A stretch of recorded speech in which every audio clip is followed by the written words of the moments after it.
Ils disaient qu'il était intouchable. Ils disaient qu'un mauvais regard à Lorenzo Pierce, l'homme qui a bâti un empire sur l'acier et le silence, mettrait fin à votre carrière dans cette ville pour toujours.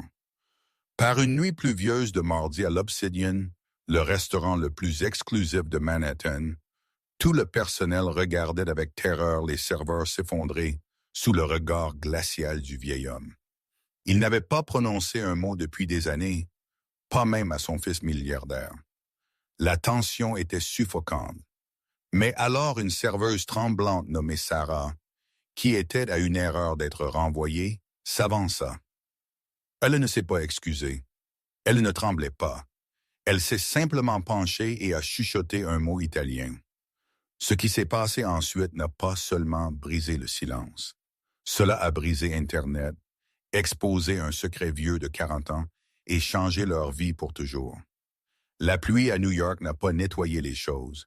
Elle a juste rendu la crasse plus glissante et les lumières plus floues. Pour Sarah Bennett, la pluie n'était qu'un autre obstacle dans une vie qui ressemblait à une course d'obstacles sans fin. Ses chaussures, de fausses contrefaçons des talons de créateur que ses collègues portaient, étaient trempées alors qu'elle se faufilait par l'entrée de service de l'Obsidian. Raclement de gorge. L'Obsidian n'était pas juste un restaurant. C'était un théâtre de richesse. Situé au cœur de Tribeca, c'était le genre d'endroit où un seul apéritif coûtait plus que le budget d'épicerie hebdomadaire de Sarah. Les murs étaient tapissés de velours noir. Les lustres étaient en cristal importé d'Autriche et le cléonel était composé de personnes qui possédaient des bâtiments où le reste de la ville se contentait de vivre. « Tu es en retard, Bennett. » Une voix a ricané depuis l'ombre du vestiaire. Sarah a tressailli, serrant sa sacoche plus fort. C'était Gregory, le géant. Gregory était un homme qui portait des costumes trop serrés et une eau de Cologne qui sentait le désespoir et le pain. Il détestait Sarah. Il détestait qu'elle soit étudiante boursière à NYU. Il détestait qu'elle ne rit pas à ses blagues. Et par-dessus tout, il détestait qu'elle soit pauvre. Dans le monde de Gregory, la pauvreté était une contagion qu'il ne voulait pas attraper. « Je suis désolé, Gregory », Sarah a dit essoufflée. Le métro était bloqué à la 14e rue. Quelqu'un est tombé sur les voies. Je me fiche si le train est tombé au centre de la Terre. Gregory a claqué, vérifiant sa montre en or. Une fausse, bien que personne n'ait osé le lui dire. Ce soir n'est pas la nuit pour vos histoires à pleurer de votre cul de travail. Nous avons une réservation code noir. Le sang de Sarah s'est glacé. Un code noir signifiait un VVIP, le genre de client qui exigeait un balayage de sécurité de la cuisine avant que les apéritifs ne soient dressés. « Qui est-ce » elle a demandé, se changeant rapidement en son uniforme, une chemise blanche boutonnée impeccable et un long tablier noir qui cachait l'ourlet effiloché de son pantalon. Gregory s'est penché, ses yeux brillants d'une excitation malveillante. « Alexander Pierce » et il apporte la pierre. Sarah a senti l'air quitter la pièce. Alexander Pierce était un magnat de la technologie, un milliardaire qui ornait la couverture de Forbes et GQ de manière interchangeable. Mais la pierre, c'était son père, Lorenzo Pierce. Lorenzo était une légende et un cauchemar, un immigrant précaire qui était passé des docks de Brooklyn à la possession de la moitié des lignes maritimes de la côte Est. Mais les histoires à son sujet n'étaient pas à propos de son argent. Elles étaient à propos de son silence. La rumeur voulait qu'après le décès de sa femme dans un tragique accident de bateau il y a 30 ans, Lorenzo s'était transformé en statue. Il était froid, impitoyable et notoirement impossible à satisfaire. Des serveurs d'autres restaurants avaient été renvoyés sur le champ pour avoir versé son eau trop bruyamment. Des chefs avaient été mis sur liste noire pour avoir trop cuit son steak d'1 degré. « Pourquoi viennent-ils ici ?» Sarah a chuchoté. « Ils se tiennent habituellement au club privé Uptown. » Alexander essaie de conclure une fusion avec un conglomérat européen. Gregory a expliqué, lissant ses cheveux huileux. Il a besoin de l'approbation de son père. Mais le vieil homme n'a pas signé un document depuis 6 mois. Ce soir est un jeu de pouvoir. Et toi? Il a pointé un doigt manucuré vers sa poitrine. Oh, gémissement. Tu es dans la section 4, le coin arrière. Reste hors du chemin. Si tu laisses tomber ne serait-ce qu'une cuillère près de Lorenzo Pierce, je ne te renverrai pas seulement, Sarah. Je m'assurerai que tu ne travailles plus jamais dans ce code postal. Sarah a hoché la tête, son estomac se tordant en un nœud. Elle ne pouvait pas perdre ce travail. Les factures médicales de sa mère s'accumulaient sur le comptoir de la cuisine comme des congères. Le traitement de dialyse spécialisé n'était pas couvert par leur assurance de base. Et chaque service à l'Obsidian payait pour 3 jours de vie supplémentaires pour la seule personne qu'il restait à Sarah dans le monde. Elle a serré son tablier, le traitant comme une armure. « Je serai invisible, Gregory. »« Assure-toi de l'être, » il a sifflé. Le coup de feu du dîner a commencé comme une explosion contrôlée. Le bruit de l'argent frottant contre la porcelaine, le murmure d'accords chuchotés et le tintement des verres à vin remplissaient l'air. Sarah se déplaçait avec l'efficacité habituelle de quelqu'un qui ne pouvait pas se permettre une erreur. Elle équilibrait des plateaux d'escargots et de bœuf wagyu, se faufilant entre les tables comme un fantôme. À 20 heures exactement, l'atmosphère du restaurant a changé. Les lourdes portes en chêne à l'avant se sont ouvertes et le bruit ambiant a instantanément diminué. C'était comme si quelqu'un avait aspiré l'oxygène de la pièce. 2 grands gardes de sécurité sont entrés en premier, balayant la pièce avec des oreillettes bourdonnantes. Puis est venu Alexander Pierce. Il était beau à la manière d'un requin, portant un costume bleu marine sur mesure, mais ses yeux dardillaient nerveusement. Il ressemblait moins à un milliardaire et plus à un garçon craignant d'être réprimandé. Et puis la pierre est entrée. Lorenzo Pierce était dans un fauteuil roulant, poussé par un 3e garde de sécurité. Il était plus frêle que la photo de tabloïd ne le suggérait. Sa peau parcheminée et pâle. Il portait un costume en laine sombre qui semblait lourd sur ses épaules. Mais c'était son visage qui terrifiait tout le monde. Il était figé dans un froncement de sourcils permanent, ses yeux sombres, des puits sans son fond qui semblaient tout juger ce qu'il voyait et le trouver insuffisant. Il n'a pas regardé l'autre. Il n'a pas regardé le décor. Il a fixé droit devant, rayonnant une vague d'hostilité froide. Gregory s'est précipité en avant, s'inclinant pratiquement. « Monsieur Pierce, bienvenue à l'Obsidian. C'est le plus grand honneur de... » Lorenzo n'a même pas cligné des yeux. Il n'a pas reconnu l'existence de Gregory. Alexander a éclairci sa gorge, l'air embarrassé. « Table 5, Gregory, la silencieuse. »« Bien sûr, monsieur. Par ici. » Alors que la procession traversait la salle à manger, Sarah a appuyé son dos contre le mur de la station de service, retenant sa respiration. Elle a regardé alors qu'ils ont roulé le vieil homme à la meilleure table de la maison, isolé par une corde de velours. Alexander s'est assis en face de son père, ouvrant un portfolio en cuir. « Papa, regarde, les chiffres trimestriels sont en hausse. Si nous signons avec les Allemands demain, l'action triplera. » Lorenzo a fixé la nappe. Il n'a rien dit. La tragédie de la scène était palpable. Un fils mangeant un morceau de validation. Un père enfermé dans une forteresse de chagrin et d'amertume.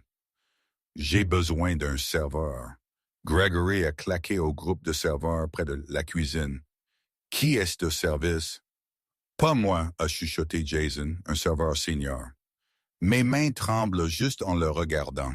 « Je ne peux pas, » a dit Lisa. « J'ai laissé tomber une fourchette la dernière fois qu'il était ici il y a 5 ans. Il se souvient des visages. » Les yeux de Gregor ont balayé le groupe paniqué et ont atterri sur Sarah. Un sourire cruel a courbé ses lèvres. Il savait que Sarah avait trop besoin de l'argent pour dire non. Il savait qu'elle était l'agneau sacrificiel parfait. Si les choses tournaient mal, il pourrait blâmer la temporaire inexpérimentée et sauver sa propre peau. « Bennett, » Gregory a aboyé. « C'est ton tour. Prends la commande. » et que Dieu t'aide si tu gâches ça. Sarah a senti le sang quitter son visage. Elle a regardé la table où le magnat silencieux était assis comme un juge du jour du jugement. Elle a pensé à la machine de dialyse de sa mère. Elle a pensé à la vie d'expulsion qu'elle avait cachée dans son tiroir. « Oui, monsieur », elle a chuchoté. Elle a ramassé le pichet d'eau, ses mains tremblant légèrement, et a commencé la longue marche vers la table où le silence allait mourir. La marche vers la table 5 ressemblait à une marche vers la potence. Chaque pas que Sarah faisait résonnait sur le parquet, ou du moins c'est ce qu'elle ressentait. Le restaurant était plein. Pourtant tout le monde semblait regarder du coin de l'œil. Ils attendaient le spectacle. Ils attendaient que la pierre écrase quelqu'un. Alors que Sarah approchait, elle pouvait entendre la voix d'Alexander, tendue et désespérée. Les médecins ont dit « Ta tension artérielle est meilleure, papa. Tu devrais essayer de profiter de ce soir. Ce chef est réputé pour sa vie. Tu aimais vie. » Lorenzo Pierce est resté immobile. Ses mains noueuses par l'âge et tachetées de marques hépatiques reposaient sur les accoudoirs de son fauteuil roulant comme des cerfs. Il regardait d'un point au loin quelque part, bien au-delà des murs de l'obsidian. Sarah s'est arrêtée au bord de la table. Elle a pris une profonde respiration, a composé son visage en un masque de servitude polie et est entrée. « Bonsoir, monsieur », raclement de gorge. Elle a dit, sa voix douce mais ferme. « Bienvenue à l'Obsidienne. Mon nom est Sarah et je m'occuperai de vous ce soir. Voulez-vous commencer par… » Lorenzo n'a pas bougé. Il n'a pas cligné des yeux. C'était comme si elle était un fantôme. Alexander a levé les yeux, un soulagement envahissant son visage que quelqu'un d'autre soit entré dans la bulle gênante. « De l'eau, s'il vous plaît, pétillante pour moi et pour mon père. » Il a hésité, regardant le vieil homme. « Est-ce que vous attendez? »« Papa. »« Pas plate ou pétillante? » Silence. « De l'eau plate pour lui, » Alexander a dit, sa voix baissant d'un décibel, et apportez la carte des vins, la carte des réserves. « Certainement, » Sarah a dit. Elle a bougé pour verser l'eau. C'était le test. Elle connaissait les histoires. Ne pas éclabousser, ne pas laisser la glace teinter. Elle a versé le verre d'Alexander parfaitement. Puis elle a bougé vers Lorenzo. Dehors qu'elle a incliné le tableau, le vieil homme s'est soudainement déplacé. Sa main a tressauté vers le haut, frappant le bord de la table. Le mouvement soudain a effrayé Sarah. Une seule goutte d'eau, juste une, a éclaboussé le poignet de la chemise blanche immaculée de Lorenzo. La pièce a semblé gelée. Alexander a haleté. « Papa, je suis tellement désolé. » Elle ne voulait pas. Lorenzo a lentement tourné sa tête. Pour la première fois, ses yeux se sont concentrés. Ils se sont fixés sur Sarah. Ils étaient gris comme une tempête hivernale et remplis d'une intelligence froide terrifiante. Il a regardé la tache humide sur son poignet, puis son visage. Il n'a pas crié. Il n'a pas fait de scène. Il a simplement fait un bruit bas et guttural de dégoût dans sa gorge et a tourné sa tête, écartant son existence entièrement. Alexander s'est tourné vers Sarah, son visage rouge de fureur par procuration. « Prends une serviette maintenant et appelle le gérant. » Le cœur de Sarah martelait contre ses côtes. « Je suis tellement désolé, monsieur. Je peux réparer. »« Va !» Alexander a claqué. Sarah s'est précipitée vers la station de service. Gregory attendait déjà, les bras croisés, un air de satisfaction suffisante sur son visage. « J'ai vu ça, » Gregory a sifflé. « Maladroite, impardonnable. Tu viens de nous humilier devant l'homme le plus puissant de la ville. » Il a bougé son bras. Sarah a supplié, attrapant une serviette en lin propre. C'était un accident. Il n'y a pas d'accident à ce niveau, Bennett. Gregory a ricané. Va nettoyer ça, puis fais tes affaires. Tu as fini après ce service. En fait, tu pourrais avoir fini maintenant. Des larmes ont piqué les yeux de Sarah, mais elle les a retenus en clignant des yeux. Elle ne pouvait pas pleurer. Pas ici. Pas devant Gregory. Elle a attrapé la serviette et est retournée à la table. Elle devait finir le service. Elle avait besoin des pourboires de ses autres tables, même si elle allait être renvoyée. Quand elle est revenue, l'atmosphère à la table 5 s'était détériorée. Alexander était sur son téléphone, textant furieusement, faisant probablement du contrôle des dégâts. Lorenzo regardait fixement le menu, mais il ne le lisait pas. Il le fixait avec un mélange de confusion et de mépris. Sarah a approché avec prudence. « Monsieur, permettez-moi de… » Elle a tendu la main pour éponger l'eau sur son poignet. Lorenzo a retiré son bras brusquement. C'était un rejet si viscéral que cela ressemblait à une gifle. Alexander a soupiré, posant son téléphone. « Prendre juste la commande. Finissons-en. Je prendrai le filet mignon, saignant, et pour mon père. » Il a regardé Lorenzo. « Papa, le risotto aux truffes, le bar. » Lorenzo a repoussé le menu. Il a glissé sur la table et a failli tomber du bord. Il a croisé les bras et a fixé le mur. « Il ne mange pas, » Alexander a marmonné, passant une main dans ses cheveux. « Il n'a pas mangé un repas complet depuis des semaines. Les médecins menacent d'une sonde d'alimentation. » Sarah est restée là, figée. Elle a regardé le vieil homme. Elle a vu quelque chose que les autres ne voyaient pas. Elle a vu la façon dont sa mâchoire travaillait, grinçant légèrement. Elle a vu la façon dont ses doigts tambouraient un motif rythmique agité sur l'accoudoir du fauteuil roulant.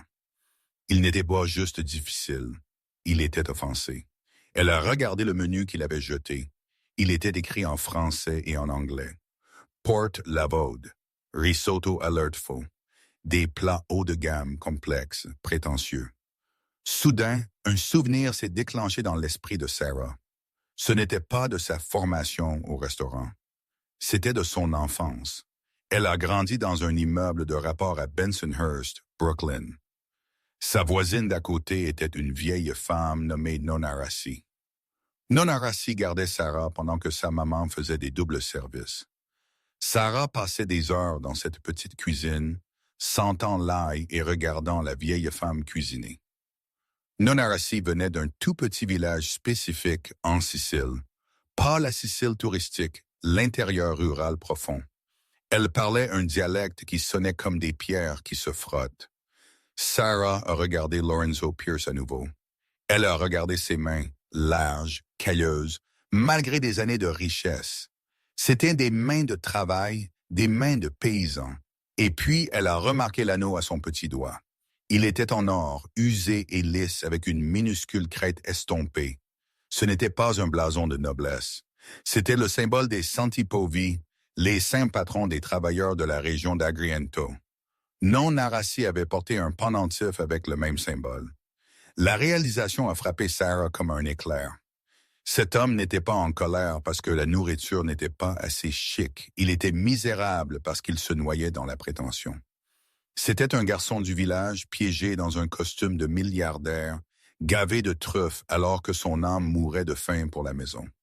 Gregory lui faisait signe depuis les coulisses, faisant un geste de coupe à travers sa gorge, lui signalant de quitter la table immédiatement. Sarah l'a ignoré. Elle a fait d'un pas plus près de Lorenzo, contournant Alexander entièrement. C'était insensé. Elle était une serveuse sur le point d'être renvoyée. Elle avait $0 sur son compte bancaire, mais elle ne pouvait pas laisser ce vieil homme dans sa misère. Elle a regardé le verre d'eau en cristal intouché. Elle a regardé l'argenterie chère. Elle a pris une respiration, rappelant le souvenir du dialecte que Nona Rassi lui avait enseigné. Une langue de la terre, pas de la salle de classe. C'était un risque. Si elle se trompait, elle aurait l'air folle.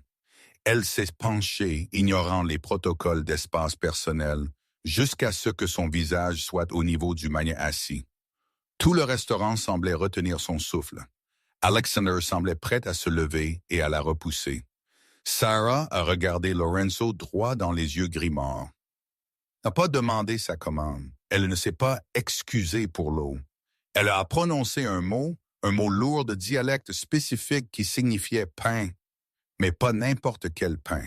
Il faisait référence à la croûte du pain utilisée pour essuyer la sauce tomate du bol, un geste considéré impoli dans la haute société, mais sacré dans la pauvreté de l'ancien pays. Scarpetta, elle a chuchoté. Le mot a flotté dans l'air étranger et lourd. Alexander a eu l'air confus. « Qu'est-ce que tu viens de lui dire? » Raclement de gorge. Mais Lorenzo n'a pas regardé son fils pour la première fois. Toute la nuit, ses doigts tambourinants se sont arrêtés. Sa tête a claqué vers Sarah. La brume grise dans ses yeux a semblé se dissiper, remplacée par une étincelle de choc. Il a regardé sa bouche comme s'il essayait de vérifier qu'il avait entendu le son correctement. Le silence qui a suivi était plus long et plus profond que le précédent. Mais cette fois, il n'était pas froid. C'était électrique. Pendant 10 secondes pleines, le restaurant était un vide de son. Le tintement de l'argenterie aux tables environnantes avait cessé, alors que les invités sentaient la perturbation dans le champ de force autour de la table 5. Gregory, le gérant, s'avançait déjà, le visage violet de rage, prêt à traîner physiquement Sarah pour avoir osé chuchoter au VIP. Mais alors la statue a bougé.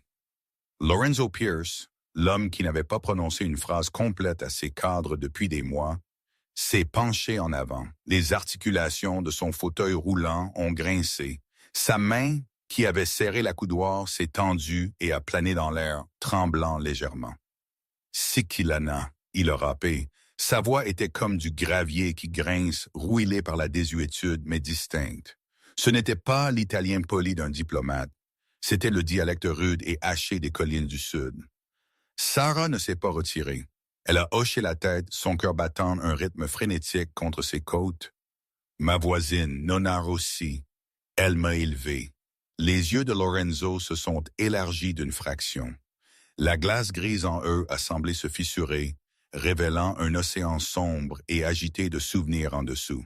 « Castel Termini », il a demandé, nommant une petite ville étouffée par la poussière qui n'apparaissait pas sur la plupart des cartes touristiques. « Narla », Sarah a chuchoté. « Stantel ?» Le vieil homme a laissé échapper un souffle qui ressemblait à un sanglot piégé dans une cage thoracique. Il a regardé son fils qui fixait Sarah la bouche légèrement ouverte, puis l'a regardé à nouveau. Il a pointé un doigt tremblant vers le menu rempli de foie gras et de mousse de truffe. « Prenez ceci », Lorenzo a dit, son anglais épais et lourd. « Enlevez ces ordures », Alexander a paniqué. « Papa, s'il te plaît, tu dois manger. » Le chef a préparé. « J'ai dit enlevez-le. » La voix de Lorenzo est montée à un aboiement, effrayant une femme à la table voisine. Il a tourné son regard vers Sarah, et pour la première fois, il y avait une concentration désespérée et affamée dans son expression. « Pouvez-vous? Est-ce que cette cuisine a de l'huile? De la vraie huile? Pas le parfum qu'ils mettent sur la salade. » « Oui, » Sarah a dit, bien qu'elle n'était pas sûre. « De l'ail, » Lorenzo a demandé. « Et du pain. Du pain rassis. »« Je peux le trouver, » Sarah a promis. « Fais-le, » il a commandé. « Passe-lui. » Il a pointé vers la cuisine où le chef exécutif était visible à travers le passe-plat. « Toi, tu le fais. Pâte Kamudika, comme le village. » Gregory était arrivé à la table maintenant. Il a placé une main sur l'épaule de Sarah, sa prise douloureusement serrée. « Monsieur Pierce, je m'excuse. » Sarah est confuse. Elle est une serveuse, pas une cuisinière. Chef Jane Pierre est un 3 étoiles Michelin. Lorenzo a claqué sa main sur la table. L'argenterie a sauté. « Je me fiche de ces étoiles. Je me soucie que cette fille sache ce que Scarpetta signifie. Si elle ne m'apporte pas ses pâtes en 20 minutes, j'achète ce bâtiment et le transforme en parking.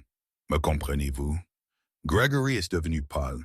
Il a regardé Alexander cherchant du soutien, mais Alexander a juste agité sa main frénétiquement. « Fais-le.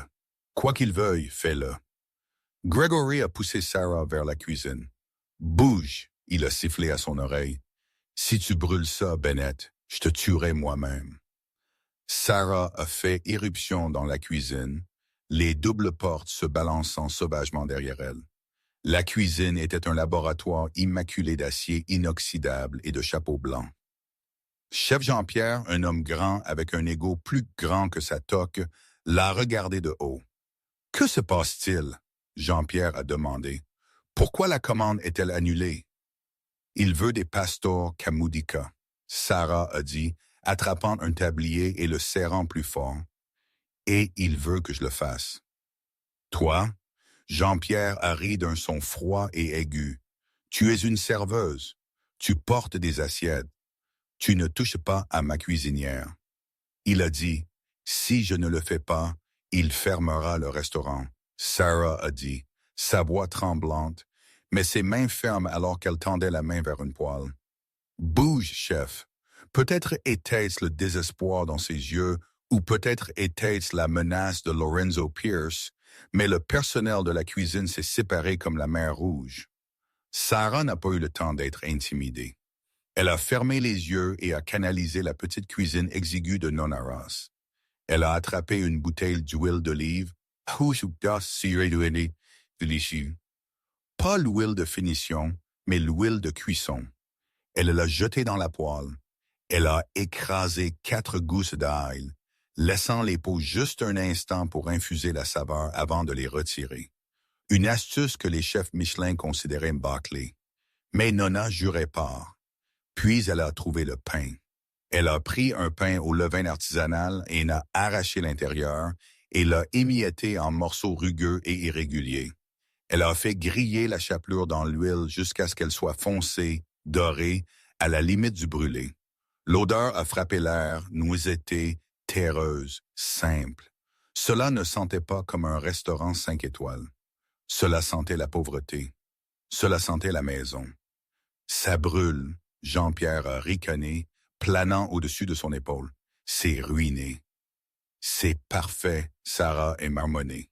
Elle a fait bouillir les spaghettis, les a retirés alors qu'ils étaient encore durs au centre, et les a jetés dans l'huile et la chapelure. Elle a ajouté une pincée de flocons de piment et une poignée de persil haché. Pas de crème, pas de beurre, pas de truffe. Elle l'a dressé dans un simple bol blanc. Il avait l'air brun et huileux. Comparé aux tours artistiques de nourriture habituellement servies à l'Obsidian, cela ressemblait à une erreur. Gregory attendait au passe-plat. Il a regardé le bol avec un dégoût non dissimulé. « Tu vas servir ça. On dirait de la nourriture pour chien. C'est ce qu'il a demandé, » Sarah a dit. Elle a apporté le bol dans la salle à manger. La marche a semblé plus longue cette fois. L'odeur de l'ail grillé traînait derrière elle, traversant les lourds parfums de la pièce. Les têtes se sont tournées. Les gens ont froncé leur nez. C'était l'odeur d'une foire de rue, pas de la haute cuisine. Quand elle a atteint la table 5, Lorenzo fixait la porte de la cuisine. Alors que Sarah plaçait le bol devant lui, il a fermé les yeux et a inhalé. Le silence à la table était lourd. Alexander avait l'air terrifié. Il a regardé les pâtes huileuses, puis son père s'attendant à une explosion de rage. Lorenzo a ramassé sa fourchette. Sa main tremblait si fort que la fourchette cliquetait contre la céramique. Il a enroulé un nid de spaghettis, attrapant la chapelure frite foncée dans les brins. Il a pris une bouchée. Sarah a retenu sa respiration. Gregory, debout à quelques mètres, rédigeait déjà mentalement sa lettre de licenciement. Lorenzo a mâché lentement, puis il s'est arrêté. Il a abaissé la fourchette. Il a mis sa main sur sa bouche. Un son lui a échappé. Un son étouffé et humide. Des larmes ont commencé à couler sur le visage du vieil homme. Pas une seule larme polie, mais un déluge. Ses épaules ont commencé à trembler. Il a sangloté ouvertement, raclement de gorge, et rugi juste là au milieu du restaurant le plus cher de New York. « Papa », Alexander a chuchoté, se levant la moitié de son siège. « C'est mauvais. » Lorenzo a secoué sa tête violemment. Il a fait signe à son fils de s'asseoir. Il a pris une autre bouchée, puis une autre, mangeant avec une faim vorace et désespérée. Il pelletait la nourriture, essuyant l'huile de son menton avec le dos de sa main, ignorant la serviette. Ça a le goût. Lorenzo a étouffé entre les bouchées, regardant Sarah avec des yeux rouges et larmoyants. Ça a le goût de sa cuisine, la cuisine de ma mère, 1954. Il a regardé Sarah et pour la première fois, il l'a vraiment vue. Il n'a pas vu une servante. Il a vu une sauveuse.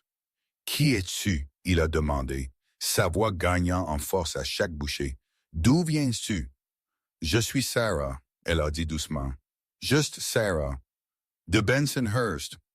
Benhurst, Lorenza a répété comme si c'était le nom d'une terre sainte. Il a pointé sa fourchette vers elle. Tu as les mains, tu as le cœur, le chef là-bas. Il a fait un geste vague vers la cuisine. Il cuisine avec sa tête mathématique. Tu as cuisiné ceci avec la mémoire. Il a fini le bol, chaque morceau. Puis il a fait l'impensable. Il a pris un morceau de pain du panier, a essuyé l'huile et les miettes restantes du fond du bol, la scarpetta et l'a mangé. Toute la salle à manger regardait fixement. Le milliardaire, qui n'avait pas mangé un repas complet depuis des mois, venait de lécher le bol. Lorenzo s'est penché en arrière, un peu de couleur revenant à ses joues pâles. Il a regardé Alexander. La fusion, il a dit, sa voix claire et impérieuse. Les Allemands, appelle-les. Alexander a cligné des yeux stupéfait. Papa, tu veux discuter affaire? Je veux signer les papiers, Lorenzo a dit. Ce soir, je me sens éveillé. Pour la première fois depuis longtemps, je suis éveillé. Alexander a regardé Sarah. Son expression était un mélange de choc et de profonde gratitude. Merci, il a murmuré. Sarah a souri à nouveau, et un sourire sincère et fatigué. Elle a tendu la main vers le bol vide. Je suis contente que vous ayez aimé, Monsieur Pierce.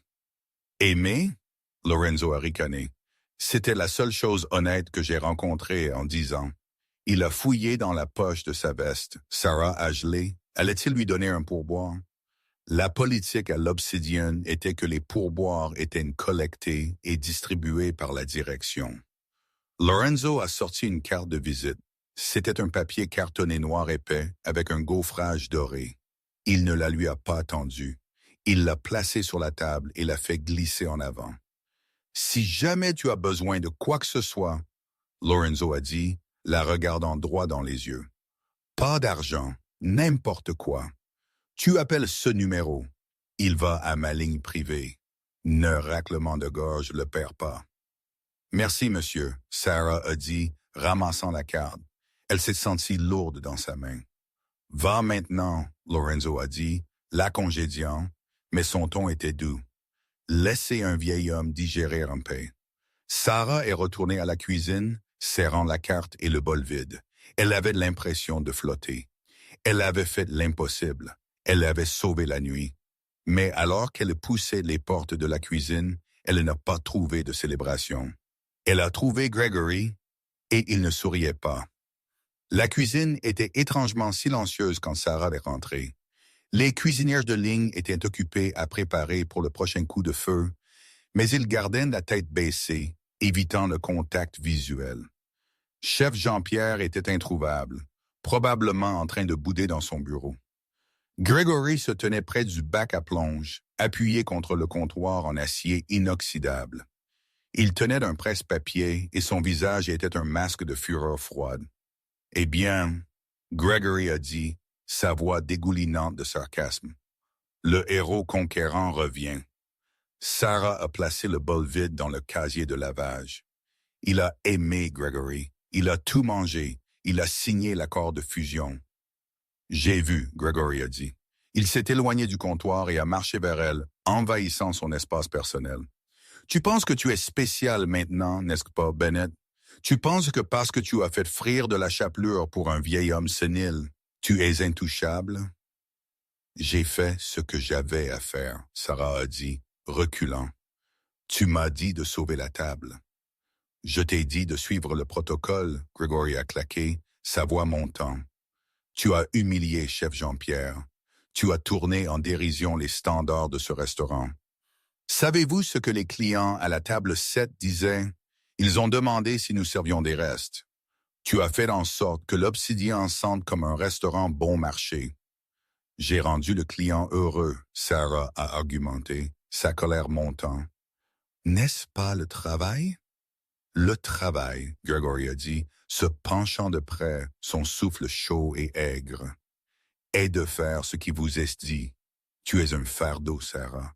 Tu es une tête brûlée, et je n'aime pas les têtes brûlées.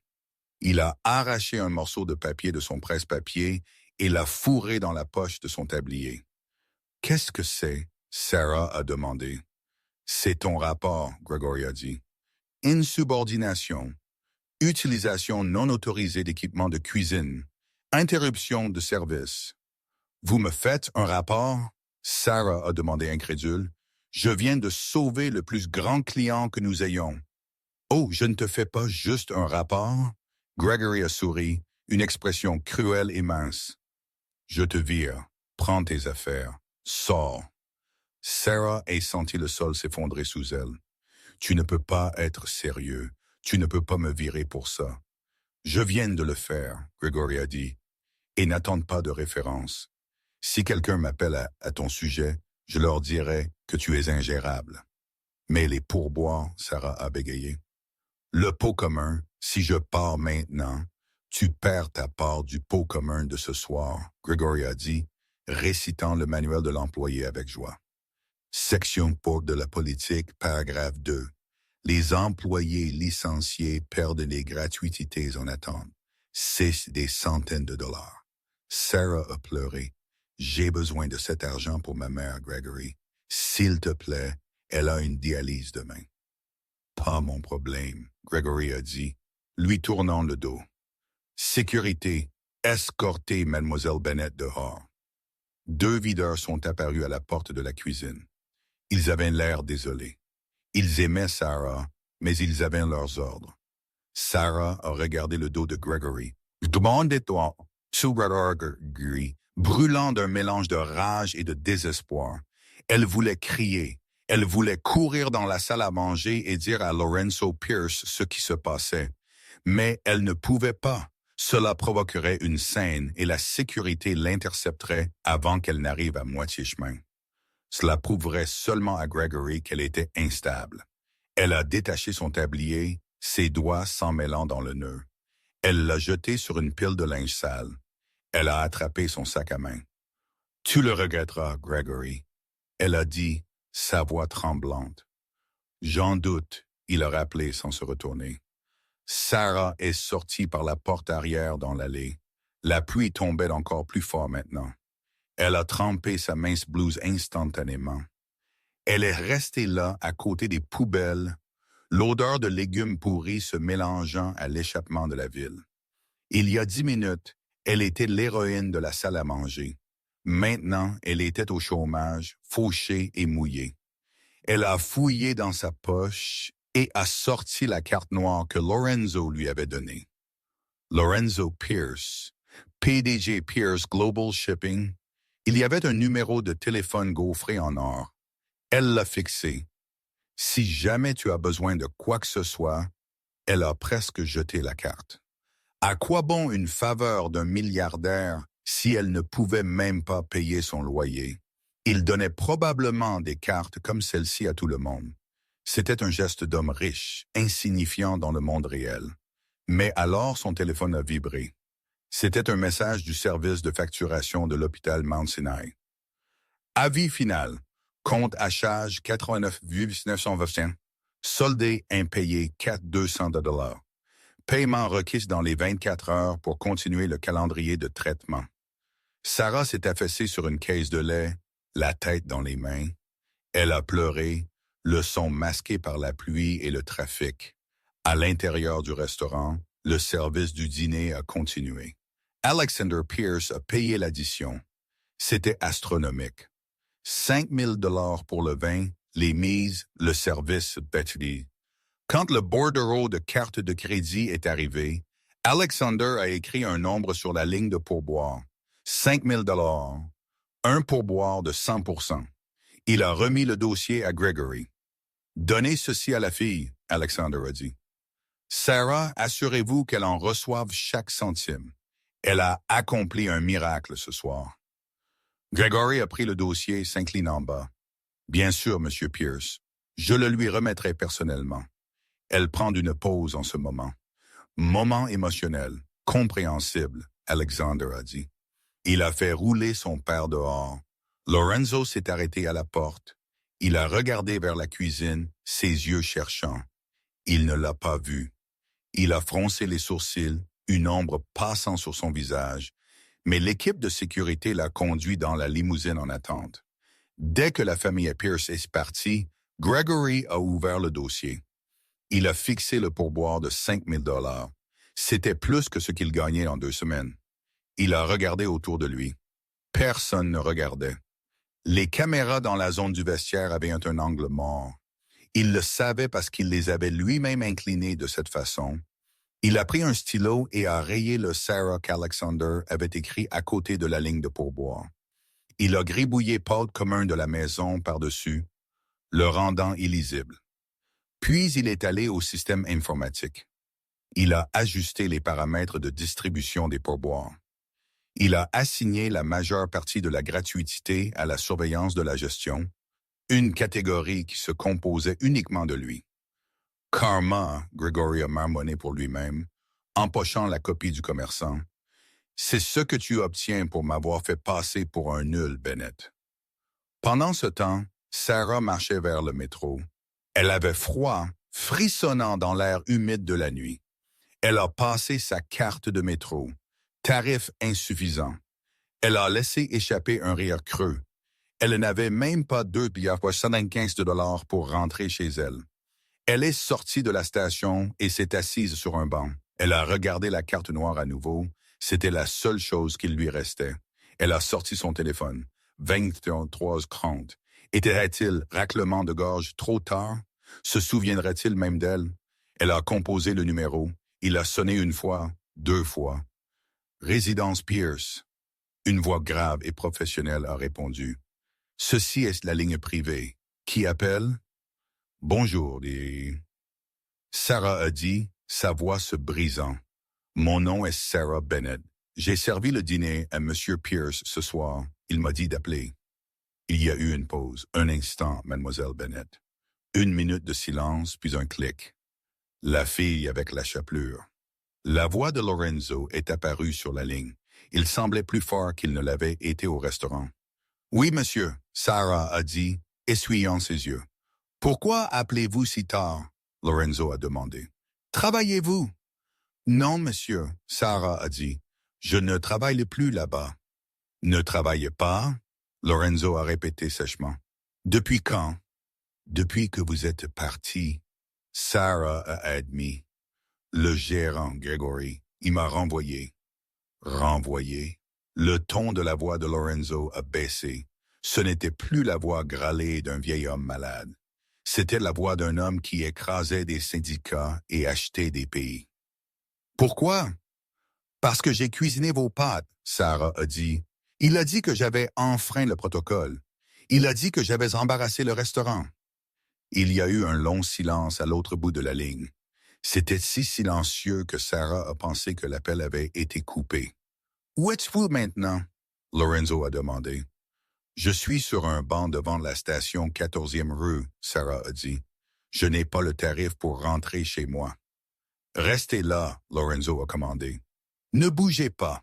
Mon chauffeur est à 10 minutes. Il revient vous chercher. »« Monsieur, vous n'avez pas à. »« J'ai dit restez là. » Lorenzo l'a coupé. « Personne ne renvoie la personne qui m'a réveillé. Personne. » Clic. Sarah a fixé le téléphone. Elle a levé les yeux vers la pluie. Les rebondissements de la nuit étaient loin d'être terminés. Elle n'avait aucune idée qu'au lever du soleil, elle ne serait plus seulement une serveuse. Elle serait le témoin clé d'une guerre d'entreprise qui se préparait depuis 40 ans, et Gregory était sur le point de devenir la première victime. La pluie s'était transformée en une averse torrentielle, brouillant les néons de la 14e rue entraînés de couleurs agressives. Sarah était assise sur le banc, frissonnant, son téléphone serré dans sa main comme une bouée de sauvetage. Elle se sentait idiote, un milliardaire envoyant une voiture pour une serveuse renvoyée. C'était le genre de choses des contes de fées, et Sarah savait mieux que quiconque que New York n'était pas un conte de fées.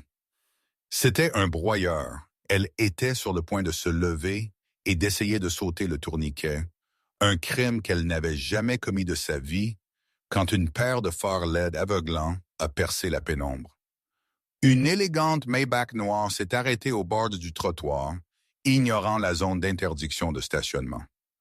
La porte arrière s'est ouverte et un homme en costume sombre est sorti, tenant un grand parapluie. Il ne ressemblait pas à un chauffeur de taxi. Il ressemblait à un agent des services secrets.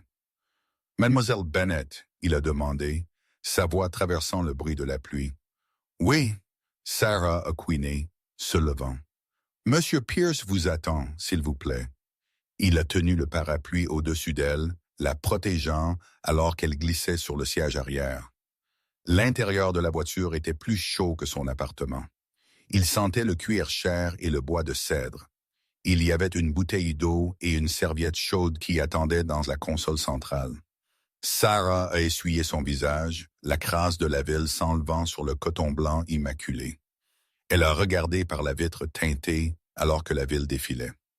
Il ne se dirigeait pas vers les banlieues extérieures. Il se dirigeait vers le quartier chic de l'Upper East Side, vers les codes postaux où les trottoirs étaient nettoyés chaque matin.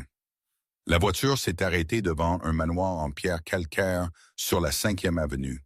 C'était l'une des dernières résidences privées de l'âge d'or, une forteresse d'argent ancien prise en sandwich entre des tours de verre modernes. Sarah a été introduite à l'intérieur, passant devant un foyer plus grand que toute sa maison d'enfance, et dans une bibliothèque qui sentait le vieux papier et le cognac.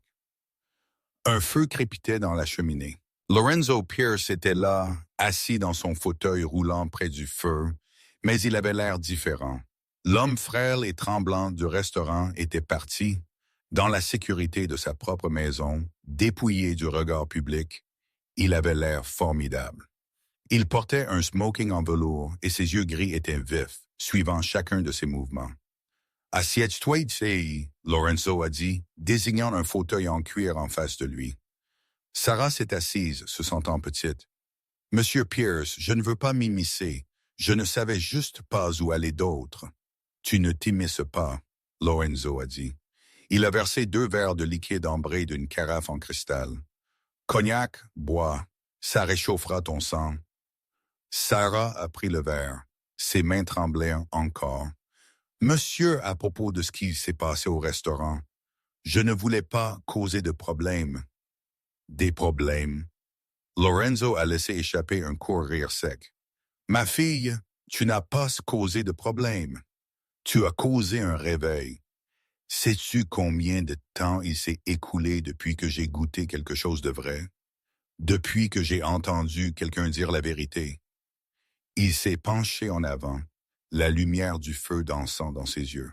« Mon fils Alexander, c'est un bon garçon, mais il est faible. Il est entouré de requins, de consultants, d'avocats, de gérants comme cette limace Gregory. Il lui donne des mensonges et il me donne des truffes, espérant que je mourrai rapidement pour qu'il puisse se partager l'empire. » Sarah est restée silencieuse, serrant son verre. C'était un terrain dangereux. « Pourquoi t'a-t-il renvoyé ?» Lorenzo a demandé, sa voix tombant en un grognement. « Dis-moi les mots exacts. » Il a dit, « J'ai enfreint le protocole. » Sarah a dit doucement. Il a dit que j'avais humilié le chef. Et il a dit que parce que j'avais été licencié, je perdais ma part du pot de pourboire. Le verre de Lorenzo a claqué sur la table d'appoint. « Perdu? Alexander m'a dit qu'il avait laissé 5 000 $ spécifiquement pour toi. » Sarah a haleté. « 5 000 $? Monsieur, je n'ai jamais vu un sou. Gregory a dit que la politique dictait que les employés licenciés n'obtenaient rien. » Politique? Lorenzo a craché le mot comme une malédiction. Il a tendu la main vers un téléphone sur la table. Il n'a pas composé de numéro. Il a appuyé sur un seul bouton. « Simmons, » Lorenzo a dit dans le haut-parleur, « contactez l'équipe juridique et le chef de police. J'ai un cas de grande lacénie à signaler. » « Monsieur, » Sarah a interrompu terrifiée, « je ne veux pas de procès. J'ai juste besoin d'un travail. Ma mère, elle est malade. Je ne peux pas me permettre de me battre contre des gens comme Gregory. » Lorenzo l'a regardé. Il a vu la peur, mais il a aussi vu la résilience. Il a vu la femme qui avait osé servir de la nourriture paysanne à un roi. « Tu n'auras pas à te battre contre lui. » Lorenzo, raclement de gorge, a dit calmement. « Je l'écraserai. Mais tu as raison, tu as besoin d'un travail. Il a ouvert un tiroir dans la table et a sorti une seule feuille de papier. Il l'a fait glisser vers elle. « Qu'est-ce que c'est ?» Sarah a demandé. « Un contrat », Lorenzo a dit. « Je suis vieux, Sarah. Mon corps faiblit, mais mon esprit est toujours vif. Cependant, je suis fatigué de traduire les mensonges des gens autour de moi. J'ai besoin d'un filtre. J'ai besoin de quelqu'un qui comprend les anciennes façons. Quelqu'un qui sait que le respect ne consiste pas à s'incliner. Il s'agit d'honnêteté. » Il a pointé le papier. Titre: Liaison personnelle du président. Devoir: tu m'accompagneras à chaque réunion. Tu goûteras ma nourriture. Tu géreras ma correspondance.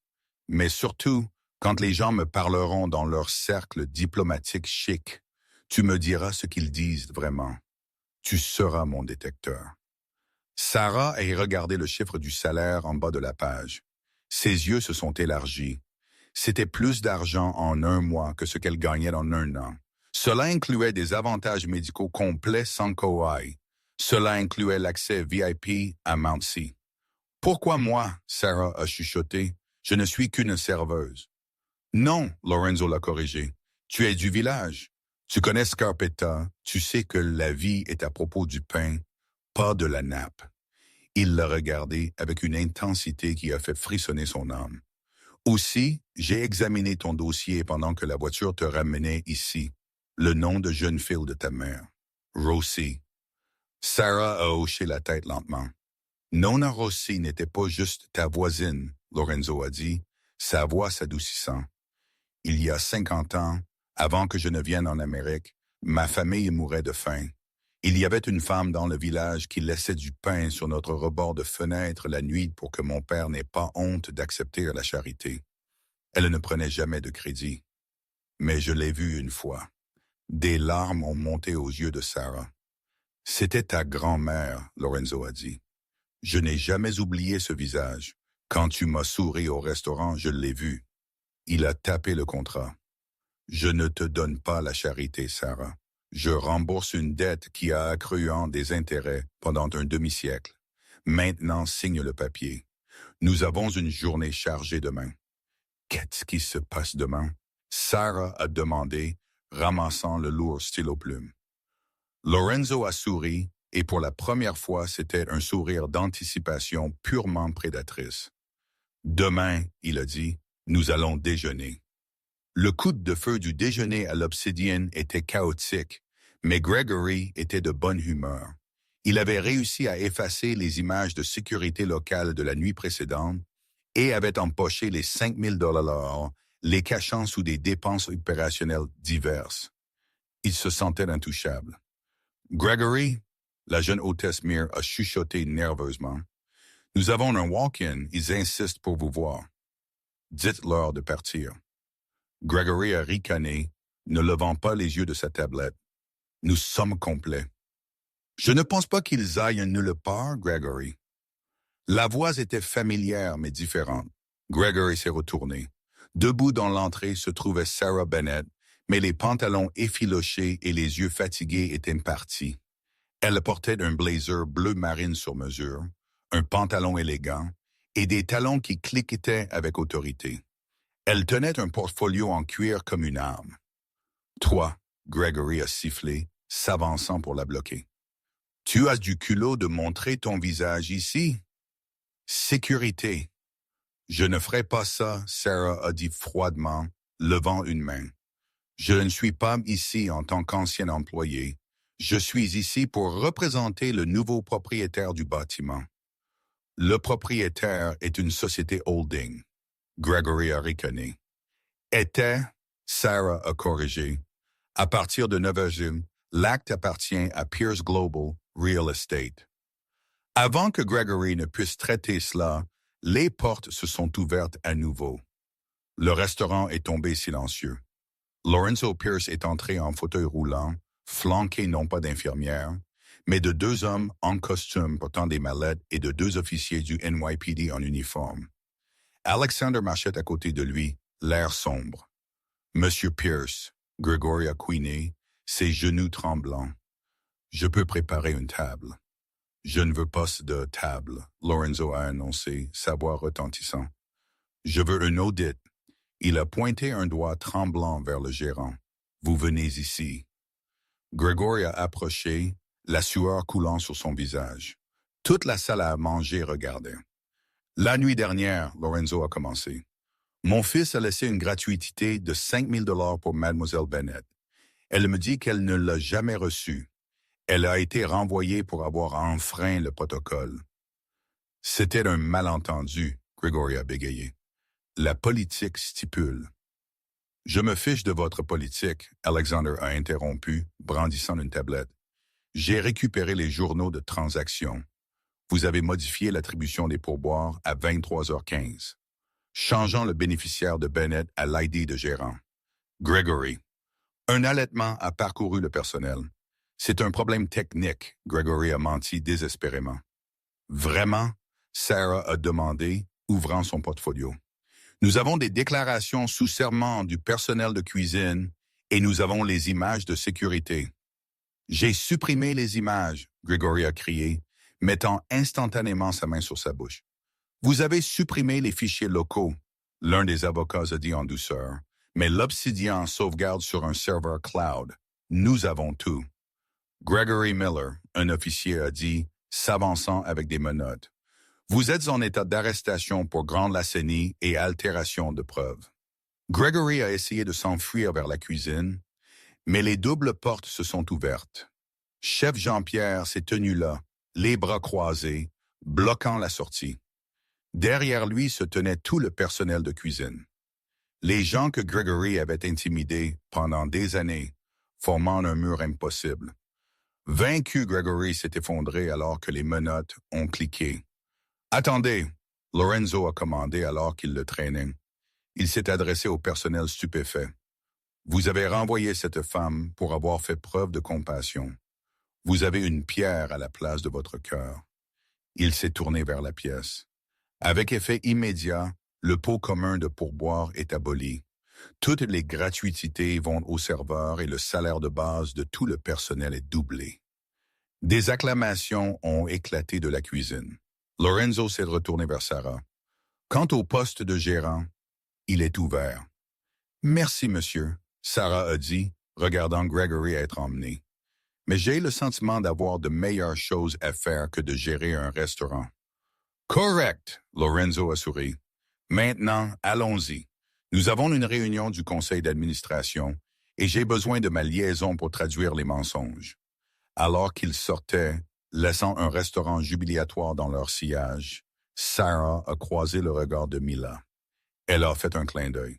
« Tiens la place, Myler. »« Oui, madame. » Mara a rayonné. 3 ans plus tard, la salle du conseil de Pierce Global Shipping est restée un nid de requins, mais Sarah Bennett y nageait avec la grâce d'un prédateur suprême. Elle était assise à la droite de Lorenzo Pierce, non plus seulement une liaison, mais la chef de cabinet et la gardienne la plus fiable de l'entreprise. Lorenzo, maintenant âgé de 82 ans, était assis en bout de table. Il était frêle avec des tubes d'oxygène allant à son nez, mais ses yeux restaient vifs.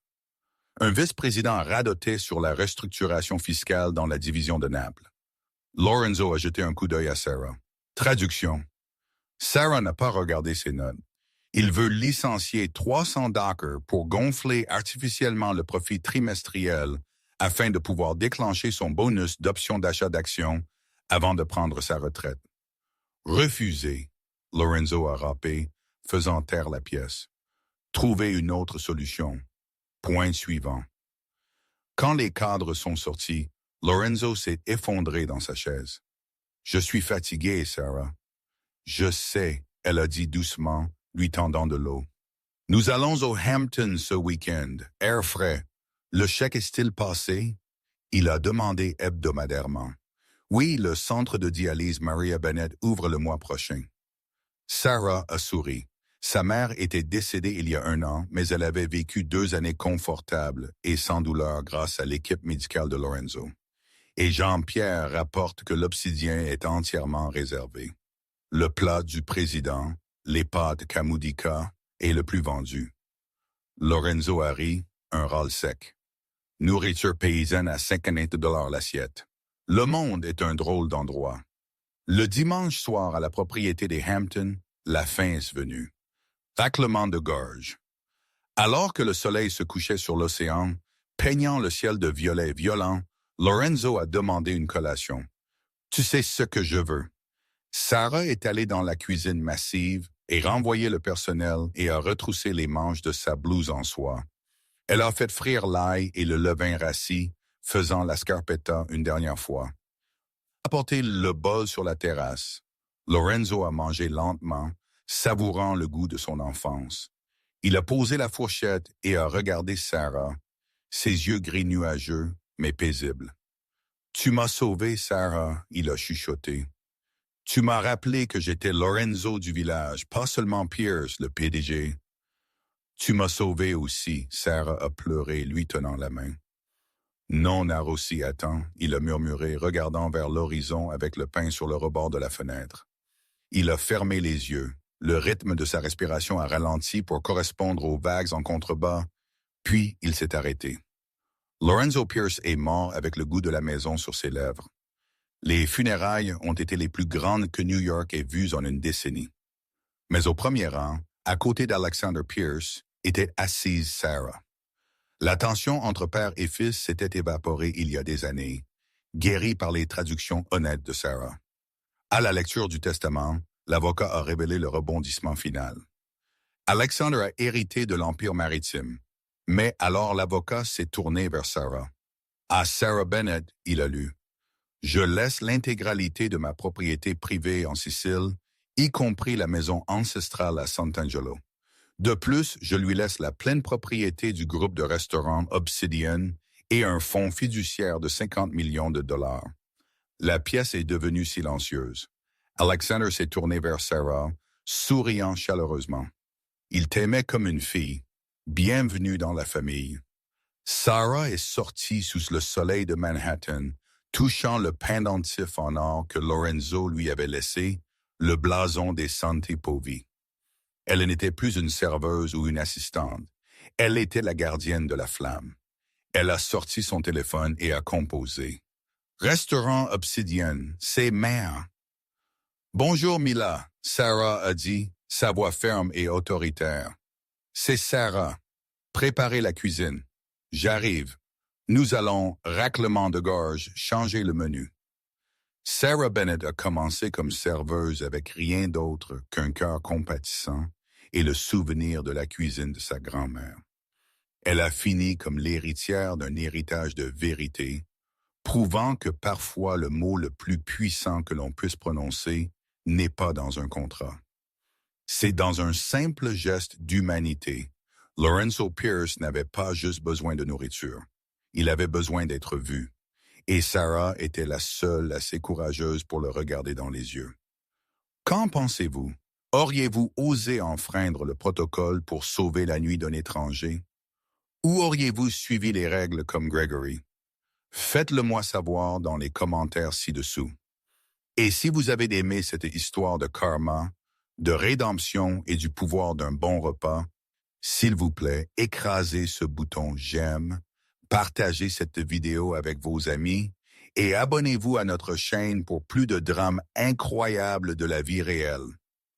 Activez la cloche de notification pour ne jamais manquer un